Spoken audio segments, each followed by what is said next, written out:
శ్రావణం mega sale మీ CMR legacy of జ్యువెలరీలో విఏలో 50% వరకు తగ్గింపు. వివరాలకు సంప్రదించండి. శ్రీ గురుభ్యో నమ. మహాగణాధిపతి నమ. శివాయ గురు నమ. శ్రీ కామేశ్వరీదేవి నమ. సుమన్ టీవీ ప్రేక్షకులకి శుభోదయ శుభాకాంక్షలు. నేను మీ సోమేశ్వర శర్మ. మేషం నుండి మీనం వరకు ఉన్నటువంటి రాశి ఫలితాలు నా పరిజ్ఞానం సంకరించే మేరకు ఈ నెల 10వ తారీఖు నుండి 16వ తారీఖు వరకు వర్తిస్తాయి. ముందుగా గోచారం.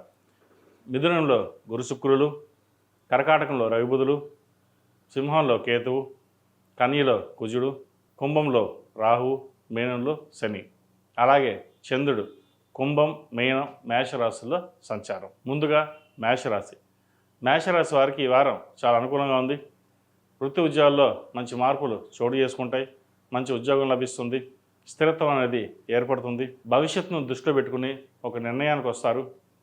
ఏదైనా సరే ఎవరేమన్నా మన సంపాదన, మన ఉద్యోగం, మన వ్యాపారం మనకి మనమే చేసుకోవాలి, ఒకరి మీద ఆధారపడకూడదు అనే భావన ఏర్పడుతుంది. ఉద్యోగం కోసం చేసే ప్రయత్నాలు ఏవైతే ఉన్నాయో అవి ఫలిస్తాయి. విదేశాల్లో ఉన్న వారికి కాస్త ఇబ్బందికరమైన వాతావరణం నెలకొన్నా అవి సమస్యపోతుంది. ఉద్యోగం లభిస్తుంది. గ్రీన్ కార్డ్, వీసా సంబంధించిన విషయ వ్యవహారాలు కాస్త సానుకూలపడతాయి. వ్యాపారపరంగా కూడా చాలా అనుకూలంగా ఉంటుంది. తృతీయంలో గురువు బాగున్నారు. లాభాధిపతి అయిన శని వ్యయంలో ఉన్నారు, బలంగా ఉన్నారు. రావాల్సిన బెనిఫిట్స్ ఏవి ఉన్నాయో వీరికి లభిస్తాయి. మంచి అవకాశాలు కలిసి వస్తాయని చెప్పవచ్చు. ఏదైనా కష్టే ఫలినట్టు మీ కష్టం తగిన ప్రతిఫలం కూడా లభిస్తుంది. ఆరోగ్యరీత్యా కూడా ఇబ్బంది లేని వాతావరణం నెలకొంటుంది. ఏదైనా ఆరోగ్య సమస్యలు ఉంటే అవి ఈ వారం సమస్య పోయే అవకాశం గోచరిస్తుంది. వ్యాపారరీత్యా కూడా మంచి సానుకూలంగా ఉంది. సప్తమ రాశ్యాధిపతి, అష్టమాధిపతి అయిన కుజుడు ఆరింటున్నారు. కాస్త ఆరోగ్యరీత్యా చిన్న చిన్న ఇబ్బందులు ఉంటాయి.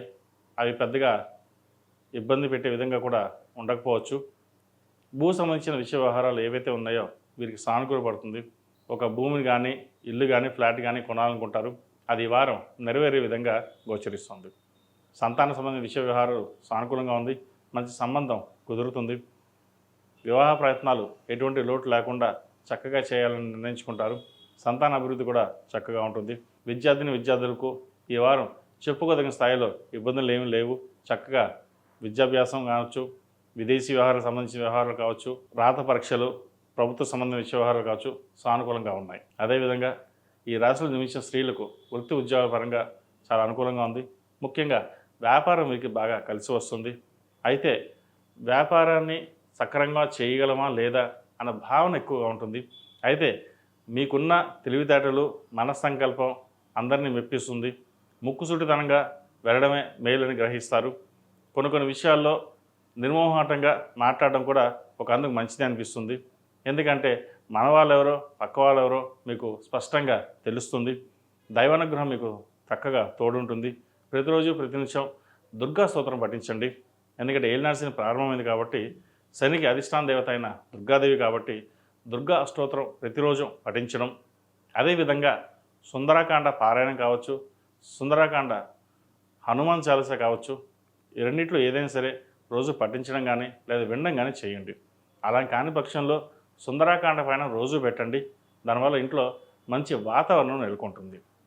అదేవిధంగా ఈ రాశివారు శ్రావణ మాసం ప్రారంభమైంది కాబట్టి ప్రతిరోజు ప్రతినిత్యం లక్ష్మీ తామర వృత్తుతో దీపారాధన చేయడం, అమ్మవారికి మొగలుపూ కుంకుమ, కుబేరు కుంకుమ, ఆరవల కుంకుమతోటి కుంకుమార్చన చేయండి.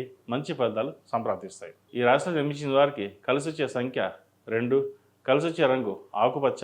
ఏదైనా పని మీద బయటకు వెళ్ళేప్పుడు సోమవారం కానీ మంగళవారం అడిగిన వెళ్ళండి. మంచి ఫలితాలు సంప్రాప్తిస్తాయి.